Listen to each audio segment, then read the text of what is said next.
bro, when obviously I don't want to look too far ahead, innit? You Yeah, get me? Because yeah, this is still your journey. You get me? yeah. Like, but when if you could give if there's an answer whatsoever, yeah, like when like within your music, your movie journey, yeah, Yeah, yeah. when everything's all said and done, yeah, Yeah. what would you like to accomplish in this field? Honestly, Yeah. well, as I said earlier, Yeah. you know, film is a powerful medium. With great power comes great responsibility. Absolutely. You know, outside of all like the personal achievements, you know, potential awards or potential whatever, like outside of all of that, you know, just leave a mark. You know, maybe you know, I don't want to, you know, change if I can slightly change the world. You know, with what I do, in a positive way, of course. Yeah, you know, as I said, you know, film's a powerful thing. Hopefully, you know, I guess my main thing, I don't think I have a grand achievement out of everything, but it's definitely like with small projects, I prefer small wins. So like with each project, how have I made the audience feel as they've left? You know, the credits are rolling, they're about to walk out the cinema screen or whatever. How do you feel leaving that? And I think as long as you leave feeling the way I want you to, then I've done my job and I'm very happy. Yeah. Yeah. No, that sounds absolutely great, man. And like, would you, as a producer as well, yeah? Because this is a unique question, yeah. Yeah. In future, with any of your movies, yeah, would you like to put yourself in any of your movies or write yourself into any of your movies? I actually with the Mother's Voice. Yeah. I actually have like a small cameo. It's hard to recognize me. Not people notice me. I'm actually in here. You know, I might go back to try to watch it again. I'm in like, I got like a small cameo where I'm kind of just like, you know, like that character. You know, like you have a bunch of guys on the road trying to do some stupidness on the road. Yeah. I'm kind of that voice of reason saying, yo guys, like let's not do that. Like, how about we go uni? How about we turn our lives around and stuff? So I give myself a little cameo in that. Would I ever put myself in a movie? Or do it like Spike Lee? Yeah. I don't know. Probably not. I mean, I'm not the biggest actor. I'm not like the best. I'm definitely far from any sort of acting talent. But maybe. I mean, we never know. Future's big. Future's wide. Yeah. See what happens. Yeah. Like documenting your work. Yeah. Yeah. Like the elephant in the room here. Yeah. Is basically, you know, like on your Instagram. Yeah. Yeah. Please tell me you got 2 then. How come you got nothing's up? Brother, come on, man. What's going on with that? I know. I have a friend, shout out Amanda. That's my homie for real. Like that's my Yeah. It's a girl, but that's my guy for real. Yeah. She's always on me. She's like, yo, like why are you not putting stuff out there? Like why? And it's something I've learned recently, like you know, I think it's something I said earlier in this interview. It's like my work's very like a lot of stuff I do, it's personal. It's not personal. I guess at one point I couldn't take judgment, which is something I had to kind of, it's like an internal battle getting over it. Yeah. Now I'll put it out there, man. You lot can hate it, you lot can love it. You know, I'm gonna put it out there regardless now, innit? So but before it was like a lot of internal battles, war, exactly. Now you're only human, you get me? I completely understand that, you get me? That happens to quite a few people. Yeah. But it's one of them ones where it's like, you know, we all, like what I said even earlier, once again, like we all start off somewhere, you get me? And we both here, we know like your work is only going to get better. Do you know what I'm trying to say? That's true. And it's just that for me, like for people like me who, you know, we come across each other on Insta, you get me? We start talking through the DMs. Like I'm looking at your page and I'm thinking, bro, people need to see my man's work. You got what I'm trying to say? Because I've seen your movie and I'm thinking, like, nah, just literally in general, people need to see your work. And then I'm thinking, how come you're not posting? Because you could easily, obviously, post quite a lot of things and let more people in terms of like your world and what you do. Yeah. No. So what, is that going to change anytime soon? New year, new posts? Yeah, new year, new posts. You sure though? No, I promise you. Even this project, A Mother's Voice Part 2. Yeah. Talking to the production company. Yeah. They're very heavy on getting like somebody to just like document the journey. Yes. Or like a camera guy just to film like me and them. Yes. For socials and stuff. Man. Social media is like the biggest form of marketing out there right now. Like everyone everyone's got an Instagram account now. Everyone's got TikTok. Everyone's got Snapchat. Everyone's got Twitter. So no, I need to be more heavy on the social media side of things. And even I'll be honest with you as well. Like with me, I'm not even just saying like have like thousands and thousands of posts or whatever. I'm just saying you, because I understand like you movie makers, you guys are busy doing your thing. You get me, with life as well. So I'm just like, you know, like just some parts of your movie, some parts of your work. You get what I'm saying? And at least when some people go there, they might not be bears, but I'm just thinking at least there'll be some work where certain people can tap into and be like, oh, okay, oh, he's worked on this, oh, he's done this. You get me? That's all it is. Because I'm going on your page, I'm thinking, this guy is a secret model or something, a secret trapper. Because I think there's nothing on the page. You get me? But I think this. But when you talk to him, but when I talk to you, it's like you've done a lot already, and even in the future, you're working on quite a lot of things. You get me? That you're developing. So I'm trying to man, the works, man. Literally, man. And that's one of the goals for next year. Yeah, more posts. Oh, good, man. Randomly, I'll keep on saying as well, bro. You're gonna upload. Yeah. Upload. Keep me in check. Yeah. Make sure I've uploaded. Man. Yeah. Now randomly, I will. I'll keep on asking you. Yo, bro, you gonna upload anything? Yeah, man. That Walthamstow, a little quick one as well. Like about obviously your area. You're from Walthamstow. Like how long have you been living there for? And like what does Walthamstow mean to you as somebody who's actually a resident there? I mean, it's where I've grown up. You know, it's my town, hometown, home borough, whatever you want to call it. I mean, to me, it's all I've really known. I mean, obviously, I moved out for uni for a little bit. It's all I've really known. It's just my norm. You know, to kind of put it in a nutshell, it's my norm. What it means to me. It was good. I don't know if you guys saw it on like the news, but there was like a big rally. You know, like when like the EDL were apparently going to target. It was good. I keep on getting. I literally went to that one. Yeah. Oh, you love it. So what was that big rally? About the EDL coming down to attack? Okay. Yeah. And what? Just bare people got together and said, literally, it's not happening. Walthamstow. It was after these Literally, whatever that's just happened right now with Tommy Robinson and all that kind of stuff. So literally, everyone was in the street, you know, like rallying and stuff. So. You see, but another thing, even before we go on a quick one, what I call this backwards mentality. I never understand, maybe because in a lot of our communities where we come from, like a lot of people, man, women, black, white, there's a lot of people who are mentally ill. Like what I'm trying to say is, most of the times, what does it take for something like this to bring the community even closer? You got to understand, because sometimes a lot of this shit happens for a lot of people to just come together as one. But more time as on a day-to-day basis, like a lot of these communities, it's like, people live within these communities, but people are just like, that one's there, that one's there. You get where I'm coming from, though? I feel like, why does he always have to take this kind of thing to bring everybody together, like as a community? It's like, I think that's... Can this not happen on a regular day? I mean, in my opinion, I think that's kind of like a beautiful thing in a way. Oh, it's, you know, like it's proper nice. Like I just think, like, why does it have to take this? You get I mean, it's it's a shame. I was gonna say it's a shame that that's what it takes, but it's like you know, everyone's kind of, London's that type of that city though, where everyone's kind of keeps themselves to themselves. Like, you know, I got family in Manchester, and that little area they're living in Manchester, bro. Everyone knows everyone. Like everyone's saying hi, how's this, how's the fam. You know, in London it's a lot different. Or in areas of London it's a lot different. But you know, I don't know. I mean, in my opinion, it's kind of like a beautiful thing in a way where everyone may live their own lives, do their own thing, but when there's like a big, you know, issue happening, people come together and, you know, so it's a nice thing when you think about it like that, you know, like you kind of, everyone's alone, but they're alone in it together, and then they come together.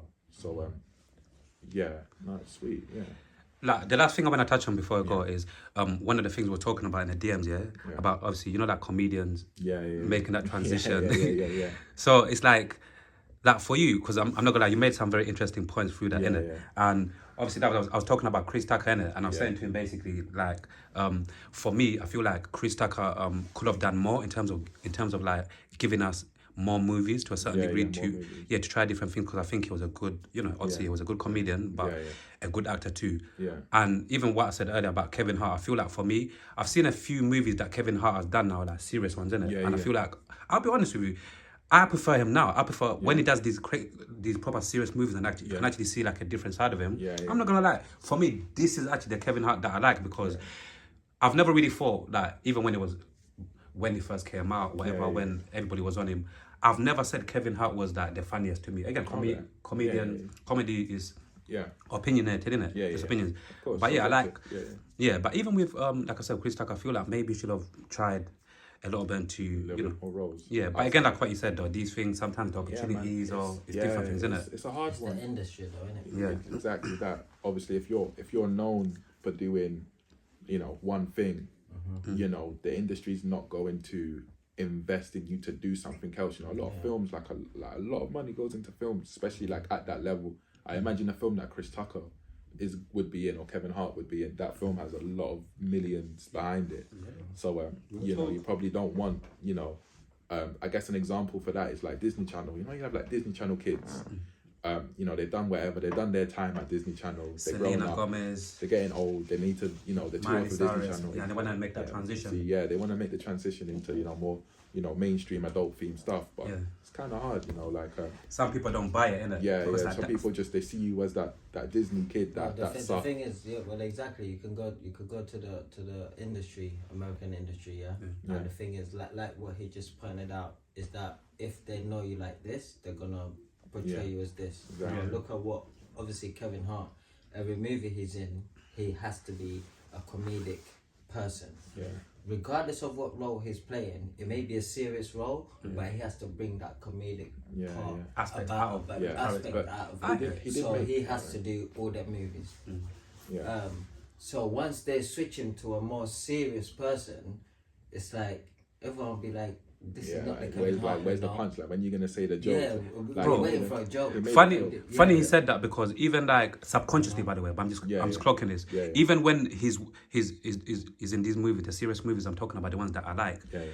In my mind, I'm still waiting to laugh. I'm still waiting. Exactly, There's something gonna come up and he's gonna laugh. And I'll be like,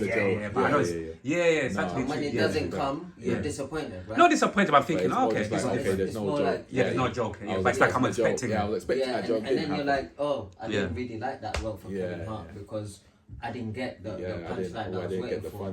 Yeah. Do you know what I'm saying? So like in the media, happens with a lot of actors. They all play the same roles. Really, I mean, it's just how it works. But there's actually this like beautiful. I say beautiful. Yeah, it's a beautiful thing in film called art house, like art house films, art house movies. Yeah, what's that? It's more underground.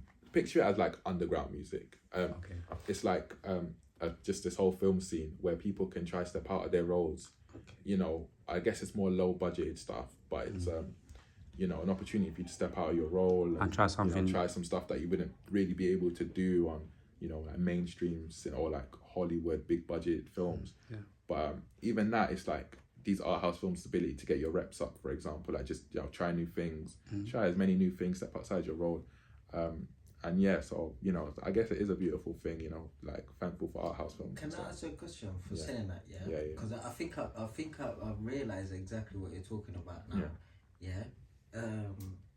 I think when Wesley Snipes would just beat them charges or whatever, and he came out and he played the cowboy, the black cowboy, maybe like it was just a I can't remember what the movie's called as well. But it was just a nonsense movie to me. He did not need to do that movie. But he needed money. But he needed the money for it. Now the movie did end up doing, I think, a little bit quite well. I think it had what's his name, Machete. You know that Mexican guy with the hair with like the scars all over his face. And he's got a beard. But I think he was in a movie, so I think that made the movie. Because of his connection. But I think it's that what he's trying to say is that you have to then come back to. You have to still come back and make the come do something different. So what was the question? We're nearly finishing soon. Yeah, you say we're running out. Now, what was your question? I was saying, what was you trying to? What was no. I was just saying. I was just reiterating onto what he was saying. To just see like how how it actually works. Because man. Now it's just speaking about Hollywood, man. Like this is gonna sound like a mad question to end with. To be fair, I'm gonna ask one more about this. Is like only two more. Do you think the UK would ever catch up to America in terms of like just movies in general, or even just this?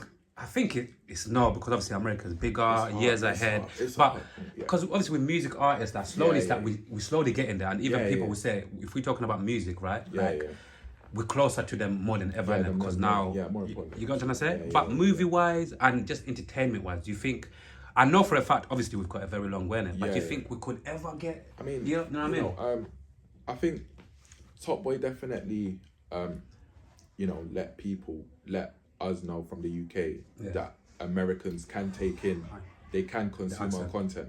You know, you have a lot of Americans now saying, trying to say, like Wagwan bruv and all of that stuff. You know how people say it. You know what I mean? So it's Top Boy has showed us that Americans can take in our content.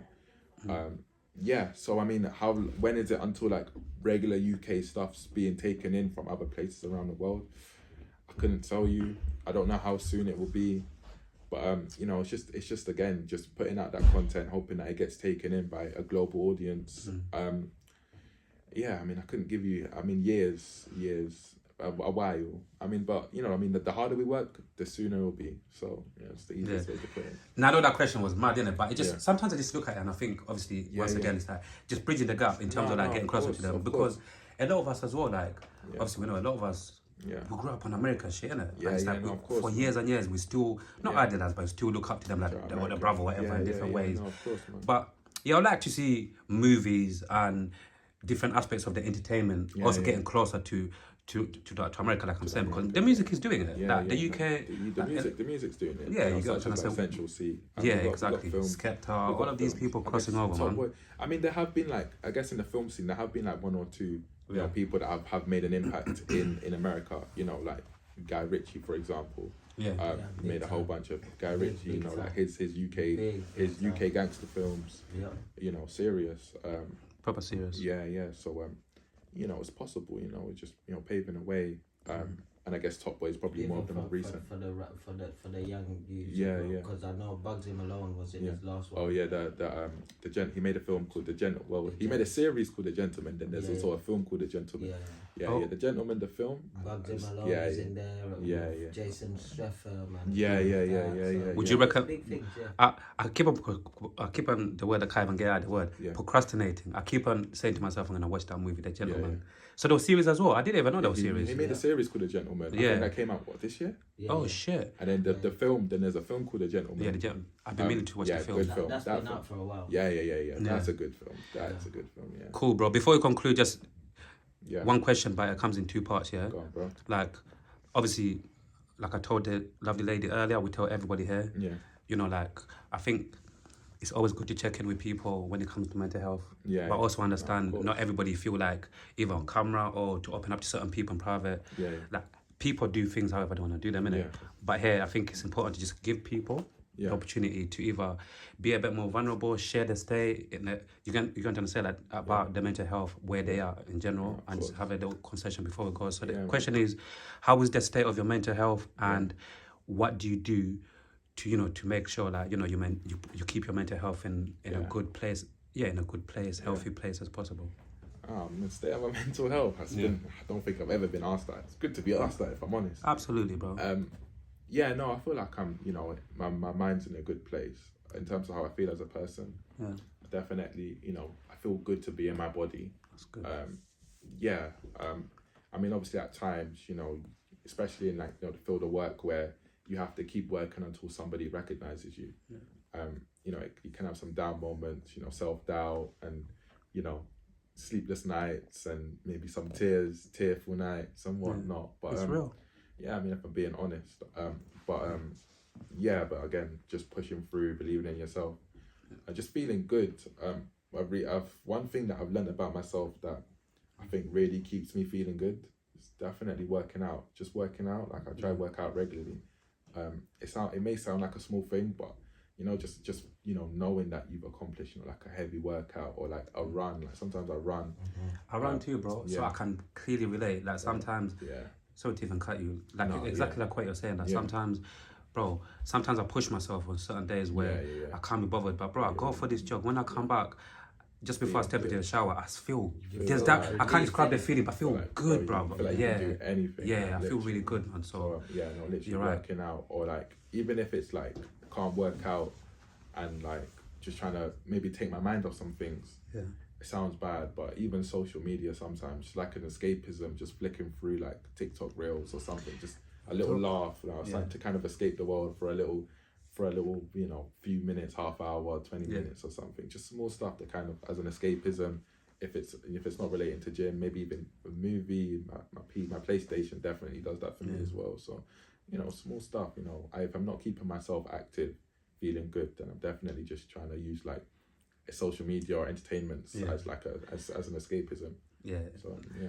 Nah, that's good, bro. You get me? I think, like you said, in your field of work, it's very, very important because I've got one of my brethren. I don't really speak to him like that anymore. Yeah. His brother speak to him more than me. You know, Jermaine Hunter. Like he was an actor, and obviously. Yeah. Over the years, no, we speak, but I say not as often as we used to. Like he's an actor as well, and one thing over the years he showed me is, bro, if you're not resilient mentally, if you're not resilient, how many times you go for audition and you get rejected or whatever, it'll fuck with your mental health. You know where I'm coming from. So it's like, that's why it's good to hear that, like you're saying, man. Even though sometimes you have your down days, obviously, but you also got a balance to where. You know, you got certain things that you do to maintain it, and bro, that's good, man. You get me. Course, we hope you get me. You continue to maintain it, bro. Continue pushing forward. You got to say like, I'm sure in future you're gonna shoot some very, very big movies, big series, or whatever you wanna do, bro. Because you get what I'm trying to say. Thank you, bro. Appreciate it, man. Appreciate it. Oh, good, man. Keep pushing, bro, man. Yeah. Thank you for the conversation. Thank you for making time for us, bro. No worries, man. Thank you for having me, man. Thank you for the invite. It's been a pleasure, bro, man. Next year, definitely we're gonna come back, man. You get me? Hopefully next year you're gonna be like, yo, man, them. Part 2. A Parent's Voice is coming out. Oh, by the time, who knows, it would have been out already. We'll see you in there, man. Come on. Hey, you get me? Tell the people, a lot of these people that don't know me, man, a lot of these people that just hear the voice behind the camera, they might just see me in part 2 of Get My Mother's Voice. Yeah, bro. But yeah, my brother, honestly, God bless you, bro, thank you so much for making time for us, man. Always, man, always. Oh, good. Reality Team TV. We're back. We're back. We're never gonna go away. We're back. Peace and love, people. Peace.